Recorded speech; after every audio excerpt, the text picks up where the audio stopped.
15 minute का ये बयान था 11:35 पर जो परवेज खटक है। अच्छा उस्मान भाई, आप थोड़ी सी जिस्ट दे सकते हैं कि उस 15 मिनट में बुनियादी एक दो नुकात क्या कहे परवेज साहब ने? जी, परवेज खटक साहब ने जो अपना बयान रिकॉर्ड करवाया था और जिस पे बानी पीटीआई मुस्कुराते रहे, उन्होंने ये कहा कि नैब ने मई 2023 में 190 मिलियन पाउंड स्कैंडल में मेरा बयान जो है वो रिकॉर्ड कर लिया था और साबिक मुआविन खुसूसी बराए एहतसाब शहजाद अकबर मिर्ज़ा ने ये बताया था काबीना को कि खुफिया तरीके से कुछ रकम जो है वो बाहर मुंतकिल की गई है और उस रकम को वापस लाने के लिए इकदाम ज़रूरी हैं। उसके बाद उन्होंने ये सारा मामला जो है वो काबीना में उठाया और काबीना के एजेंडे के अंदर यह मामला शामिल नहीं था। एडिशनल एजेंडे के तौर पर इस बात को काबीना के अंदर जो है वो उठाया गया, जिस पर मेरे समेत यानी परवेज खटक ने अपना बयान रिकॉर्ड करवाया कि मेरे समेत दीगर जो अरकान थे उन्होंने इसकी मुखालफत की और बाद में ये कहा गया कि ये रकम जो है वो एक प्रॉपर्टी टाइकून जो है उन्होंने ये बाहर मुंतकिल की है। लेकिन इस रेफरेंस के जो तफ्तीशी थे उन्होंने ये बताया था कि उसके साथ एक तहरीर भी मौजूद थी और वो ये तहरीर ये थी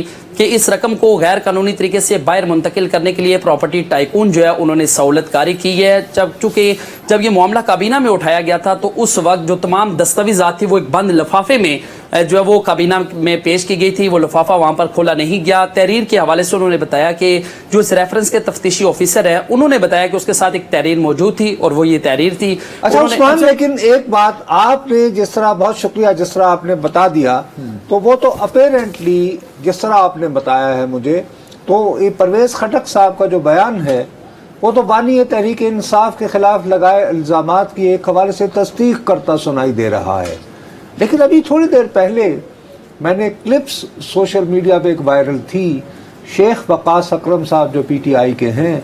वो कह रहे थे जी कि उन्होंने जब बयान दिया तो बयान देने के बाद जो हुकूमती वकला थे उन्होंने कहा जी कि हमारा गवाह तो हॉस्टाइल हो गया। क्या ये दुरुस्त है तासुर या बस वो ऐसे ही नहीं? साथ में बॉडी, जो दूसरा साहब पूछना चाह रहे हैं, बॉडी लैंग्वेज ये नहीं, पहले एक तो ये तासुर क्या दुरुस्त है या उन्होंने लोगों को खुश किया है, और दूसरा जाहिर है कि क्या था परवेज खटक साहब, परवेज खटक की बॉडी लैंग्वेज क्या है? क्योंकि इतने पुराने दोस्त हैं, जब देखा पहली दफा इस सारे,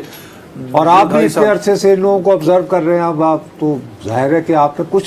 देखिए जी, क्योंकि इस सारे रेफरेंस के अंदर अभी तक जो है ना वो 31 गवाहान के बयानात कलमबंद हो चुके हैं, लेकिन जितने ज़्यादा वो घबराए हुए थे परवेज खटक, मैंने किसी गवाह को इतना घबराया हुआ नहीं देखा। क्योंकि परवेज खटक साहब की जो है वो बिल्कुल उनकी पूरी बॉडी जो है वो कांप रही थी और उनके अल्फाज जो है वो उनका साथ नहीं दे रहे थे। ये एक रुकिएगा उस्मान, उनकी बॉडी कांप रही थी। पहले इमरान खान नहीं थे और वो बयान कलम बंद करा रहे थे, फिर इमरान खान आए, तो ये कपकपी खान के आने के बाद शुरू हुई या पहले से वो कांप रहे थे? नहीं, जैसे ही वो अपना बयान उन्होंने कलम, जैसे वो अदालत के अंदर आए तो उन्होंने देखा कि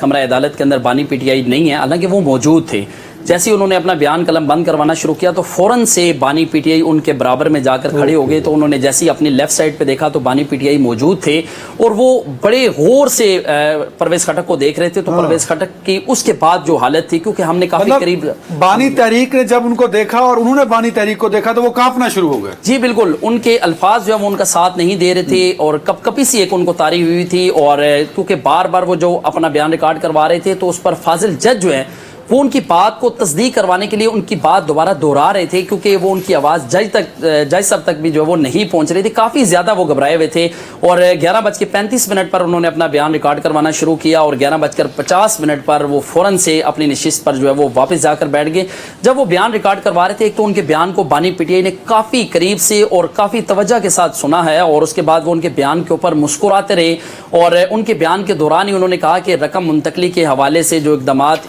का तस्करा परवेज खटक कर रही हैं, तो मुझे ये लगता है कि नवाज शरीफ के फ्लैट जो हैं वो अब पाकिस्तान आने चाहिए। ये उन्होंने समात के दौरान बानी पीटीआई ने ये गुफ्तगू की है और 15 मिनट के अंदर उन्होंने अपना ये बयान रिकॉर्ड करवाया और उसके बाद वो अपनी नशिस्त पर जाकर बैठ गए। क्योंकि बानी पीटीआई जब उनके बराबर में खड़े थे तो 2 मरतबा परवेज खटक ने जो है वो अपनी नशिस्त तब्दील की है। एक मरतबा वो थोड़े से फासले पर होकर खड़े हो गए, दूसरी मरतबा वो जो नए प्रोसिक्यूटर हैं उनके साथ जाकर। अच्छा ये बताइए उस्मान के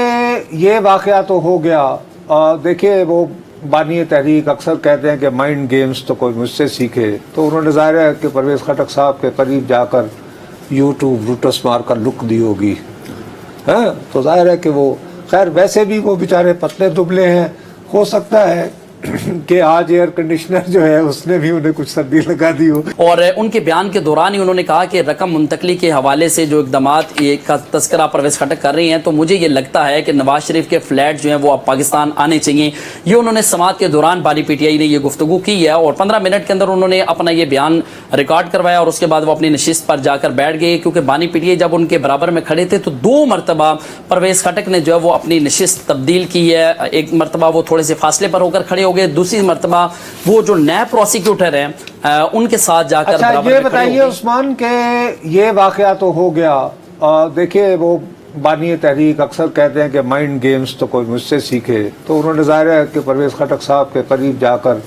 یوٹیوب روٹس مار کر لک دی ہوگی,